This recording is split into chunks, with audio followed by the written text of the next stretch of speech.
Everyone has a story to tell. We connect and relate to one another when we share our stories. My name is Amelia Old, and I am your host of Voices of Inspiration. Join me as I share stories of friends, family, and strangers from my everyday life and travels. You will laugh, possibly cry, or walk away feeling connected more than ever to those around you and ready to be the change our world needs. Everyone has a story to tell. What's yours?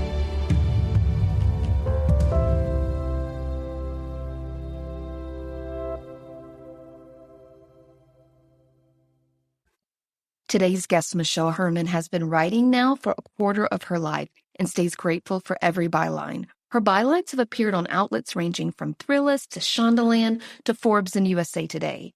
While Michele divides her time between New York City and New England, her adventures have taken her as far as Fiji. Today, she joins us to talk about those frightful destinations that are fun to visit during Halloween, but might just be spooky all year long. Halloween is just weeks away, and locally we're starting to see corn mazes and pumpkin picking and hay rides and haunted houses. And you wrote an article about places that can feel like Halloween all year long. And I would love for you to chat with me about some of those. There are a few that I've been to, and then there are a few that are kind of like on my bucket list. I love going on ghost tours and touring historical homes. And I'm really into the other side, if you will, more than just dressing up for the holiday of Halloween. So let's start with Salem. I'm actually going in April, and I'm hoping to avoid the huge Halloween crowds. So I'm choosing to go with a group of friends in the springtime. I've been told that it's beautiful there. So yeah, let's talk about Salem. Oh, yeah, no, definitely. I mean, it's actually this year's kind of the 330th anniversary of the Salem witch trials, which, definitely is always of a historic interest, just to do the story behind it, as well as just what these people went through and what prompted to happen and what to learn from it. And I definitely recommend visiting the Salem Witch Trials Memorial, because you really see the names of the 20 victims of the trials that happened in 1692. And you really kind of reflect on how the circumstances of what made them being accused of witchcraft, how that really impacted them and impacted their community. And I think recently the very last person associated with the accusations just has been exonerated. So it's still really kind of a poignant topic to learn more about, not just in terms of Massachusetts history, but just overall U.S. history as well. I definitely also recommend the Salem Witch History Museum's really good too.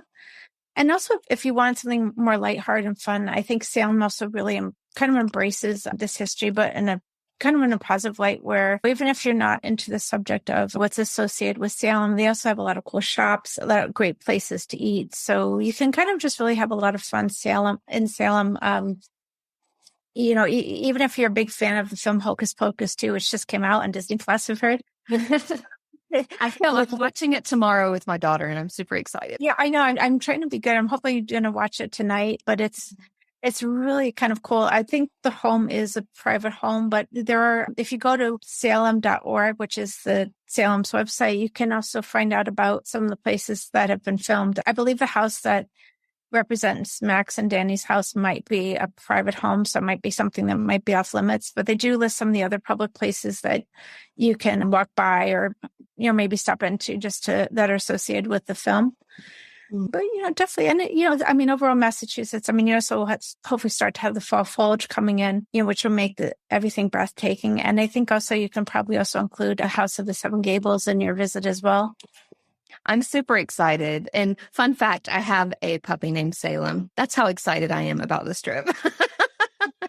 Oh, no, you enjoy it. One of my relatives worked for the college in Salem. I went to visit her one year, and it was a cute little town just to walk around. Salem State University, that's who she worked for. So my sister worked for there for a while, so I got to go up and visit and just, overall had a really good time. That's awesome. So moving on, your list is New Orleans. I actually have been there a couple of times, but I haven't been there for many years since, we're talking like prior to Hurricane Katrina. So it's been a really long time since I've actually been to the city. Right. Same. I went about 2011, which, the city, I think at the time was still kind of slowly coming back, but the visitors were there, the attendants were there. And, it's just, a lot of people often really associate New Orleans with food, which is definitely right for yourself. But, New Orleans does have its own tales of intrigue. So you could definitely learn about that, as well as it's because of the land. One of the neat aspects about New Orleans is that a lot of the cemeteries have to be built above ground. And, some do offer chores. Just check ahead of time, because I think also with just our current environment, some might have restrictions or some might be closed, just due to COVID. But for the most part, you can find haunted tours that will take you past buildings, houses, and also just down sideways. I mean, there's also really kind of a great, kind of interesting store to check out called Boutique du Vampire, which is kind of a goth themed shop, which, if you're a big fan of Anne Rice, you could check out the shop. You might see something that we make for a fun souvenir. Plus also just walking around at night time, it's got kind of an eerie, but also kind of intriguing vibe you get around, especially around like the French Quarter, I think. And then next on your list, Sleepy Hollow. I've actually never been to Sleepy Hollow. I've been to New York City many times. And obviously when you hear Sleepy Hollow, you think of movies and books and things like that. I actually have been in timing with an event called the Great Jack-o'-lantern Blaze, which if you're in the New York area, it actually takes place at two different locations. The first is at the original location for the event. It's Van Cortlandt Manor in Croydon-on-Hudson, which you could take a car and just drive to there. And what it is, it's an event called the Great Jack-o'-lantern Blaze, where all these pumpkins have been decorated and lit up. And you literally walk through this pathway where they'll put not only just displays of pumpkins in general, but they've also have like cool exhibits. I've seen like a pumpkin windmill. I've seen pumpkin lanterns. I mean, figures. It's really fun. It's also not scary too. So if you have young kids and you want to look for something to do, I would log on to their website. It's hudsonvalley.org/events/blaze to make sure you get tickets ahead of time, because unfortunately you can't buy them on site, but you can buy them ahead of time. If you are on Long Island, you could see it there as well. It is happening at one of the historic mansions. It's just really kind of a fun event, because it's, just see a lot of creativity. It's like literally glowing at night. So out on Long Island, it's taking place at the old Bethpage Village Restoration. It's kind of a historic living history museum. So you can walk around there as well, and also do the same thing too. Buy your tickets online, because none are sold at the door, and it's really popular. I believe they both go a little bit past Halloween, but you definitely want, if you want to stay in the season, go check it out during the month of October. Back in terms of Sleepy Hollow itself, it's located in a part of New York State called the Hudson Valley, which is about maybe 2-hour train ride or so from New York. And Sleepy Hollow Cemetery, its claim to fame is that the person behind that story is a writer named Washington Irving. He's actually the first author in the U.S. in what we now know as America that kind of came up with what we now call the short story. So if you can visit Sleepy Hollow, you can also visit the cemetery where he's buried. If you go on the website for Sleepy Hollow Cemetery, they list tours that you can take. They're kind of associate in timing with Irving, with the story, but also about some other cool people buried at that cemetery as well. During certain months, you can also visit Washington Irving's home called Sunnyside, but you also have to go online to book tickets as well. And, it's a beautiful area. There's a great non-Halloweenish things to do, such as you can walk the old Croton Aqueduct Trail. For a long time, this part of New York State provided fresh water to the city. And ironically, it had to do with something that was kind of scary. New York City for a while had very bad water due to outbreaks such as cholera and just, pretty much water pollution. So this old aqueduct trail was once like a major water distribution between this part of New York and the city. Like where the Bryant Park New York Public Library stands today, that's actually the aqueduct. Back then. But what you can do now with the old Croton Aqueduct is you could actually walk this trail, and it goes past some really cool houses and goes into some neighborhoods. If you recently saw the Netflix series on Madam C.J. Walker, you actually passed by a row of homes, and one of them was her home up there during her time in that area. And it's just like a beautiful walk, if you want to do something today, and then you could also go back to hang around Sleepy Hollow at night. Now, next on your list, I had to cancel a trip there a few years back due to an unexpected surgery, and I was just so disappointed. But Transylvania. Yes, and I'm in the same boat as you, but just different reasons. I was actually supposed to go to Romania in the summer of 2020, so I'm hoping to get there back at some point. My great-grandfather was born there, so I do have probably some heritage. I'm not sure.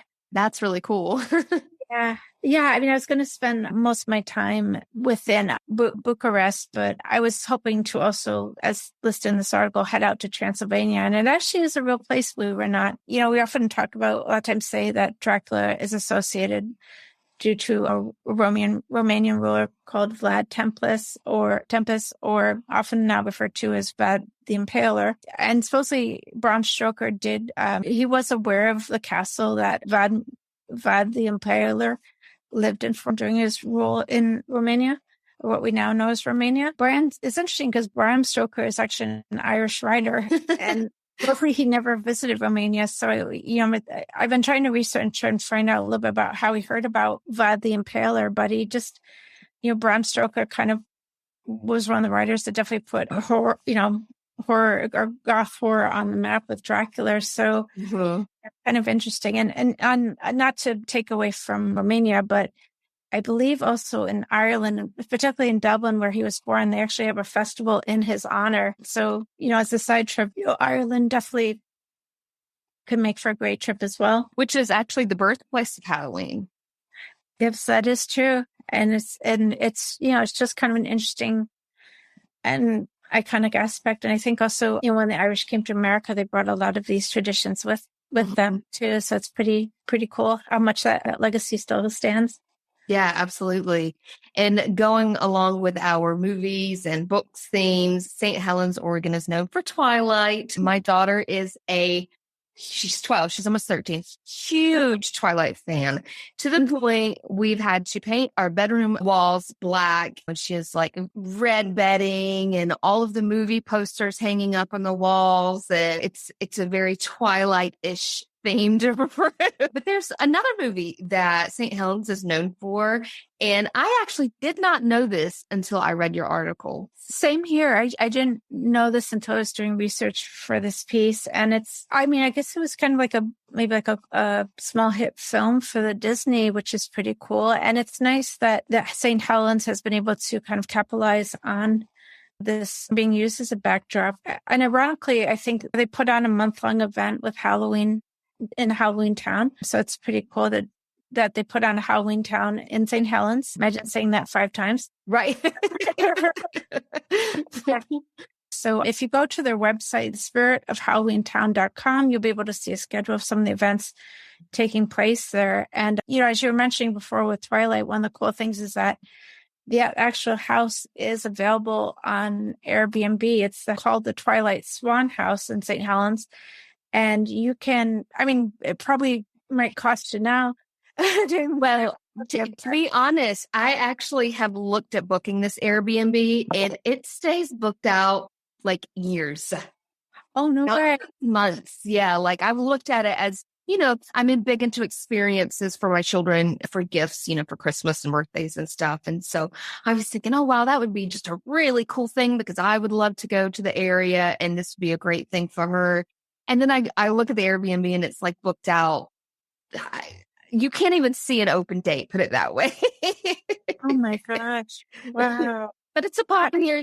Twilight has been around for many years now. I don't know what, like 15 years or something. And it's still just as popular as it was. Oh yeah. No, I hear you. And hey, I think it's pretty cool. Even I was seeing somewhere for Hocus Pocus too, that Airbnb was holding a contest where you'd be up to stay at the Sanderson sisters cottage, but I can imagine how competitive it will be for that to get that one night stay.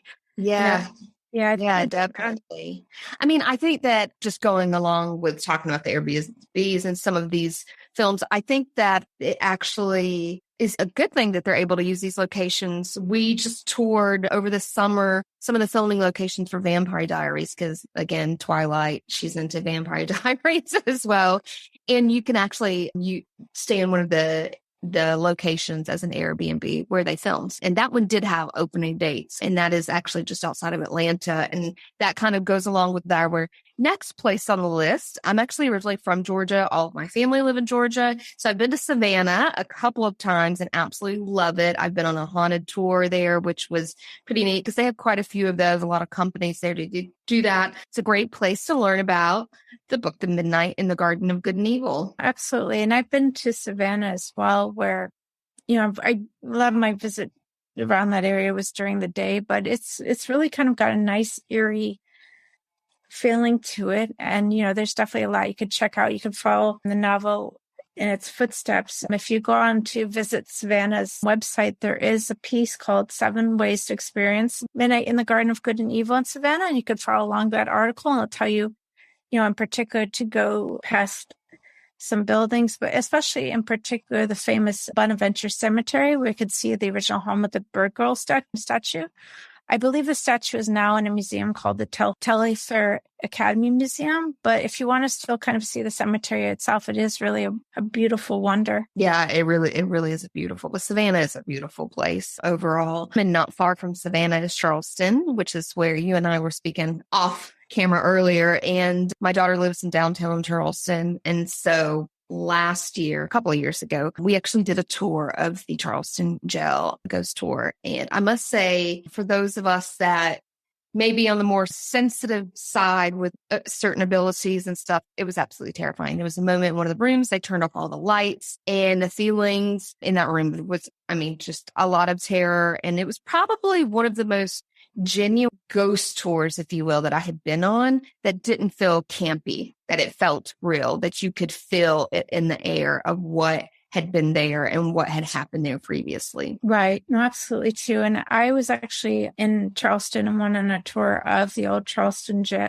And I do agree with you. I remember at one point when we were there, it was still the time of like point and shoot cameras for people. They were still pretty popular. And I remember just at one point toward the end, my battery just almost went literally dead. And it was just like really bizarre. And I was just like, why is this happening? And then what happened was, as soon as I left the building, my battery was back up and I guess back to normal. There's still a lot of really neat places to visit. You can visit the Magnolia Cemetery. A popular place to eat is Poogan's Porch, which is named for its one-time owner's dog. And supposedly you might feel the presence of that pet around, but it's really a nice place to eat. And even you can just walk around to check out the rainbow houses. The downtown area is really nice with the market. And then there's the famous pineapple fountain too. Yeah, lots of history in Charleston. There's no shortage of things to do, related to the spookiness of Halloween or not. And I think like that's one of those places. It doesn't matter the time of year that you go. It's just really nice. One city that holds the title of the Halloween capital of the world. I have absolutely no idea about this, but maybe it's because I'm just not familiar with this particular state a whole lot. But this city is in Minnesota. I wasn't familiar with it either prior to doing my story 2 years ago, but Anoka, they actually hold the claim to fame as being the Halloween capital of the world because it hosted one of the first Halloween parades in 1920. And ironically, when I was working on my Smithsonian piece, it was the centenary of starting Halloween traditions in Anoka. And at the time, they were kind of not really sure what was going to happen. And the person I spoke with, who was the contact for the festivities, said, like, we can't really say anything because we don't know if we're able to put them on, for the year of 2020. So I was like, wow.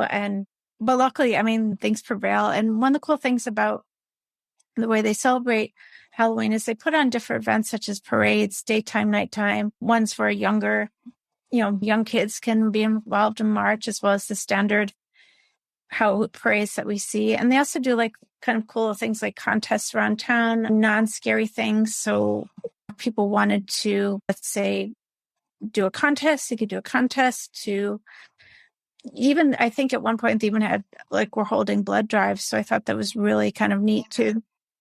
So it's kind of like scary, but not so scary. Like they'll do a house decorating contest, they'll bingo nights. And there were supposedly the origins for Halloween was back, as we know, sometimes with Halloween has mischief night and people do not so nice things. It was the phrase they were actually started to kind of get kids not to cause trouble, and it just kind of stuck since. And let's talk about this part really fascinated me, Doll Island. Yes, I've never been. I've heard about it in past articles before. But definitely it is a real place where you can take a boat out and to the island, which it's based about south of Mexico City, between a borough called Chocomico. Supposedly the story behind this island is that there was a girl that drowned in the canal adjacent to it. And what happened was this shaman came across a doll floating in the canal's waters and kind of hung it up out of respect for the deceased girl. And then suddenly he just turned into a caretaker for this island, where he just kind of built this island of toys kind of in honor of this girl that drowned. And it's become, a tourist attraction. You could pay a boat such as one called the Trajinera, which will take you out. The photos are quite interesting, I must say. That's something that I think I would like to see in person. And finally, we talked about this earlier. It's the birthplace of Halloween, Ireland. Yeah, definitely. Ireland, you can't go wrong with a trip for sure. Dublin itself has some interesting Halloween history, such as bars that have connections from a museum called Kiliman Go, which, kind of had prisoners that were convicted in the 1916 uprising that supposedly the presence is still felt. And then, as I mentioned before, there is a Bram Stoker festival every October, which takes place just throughout the city, kind of honoring his legacy. And if you go onto Ireland's tourism board's website, you can find a lot of cool information that kind of goes into the Celtic traditions of Halloween, as well as places that have special events as well. But Ireland, you can't go wrong any time of the year for sure. I've not been, but it's on my list. I have family there, so I'm hoping to go next year.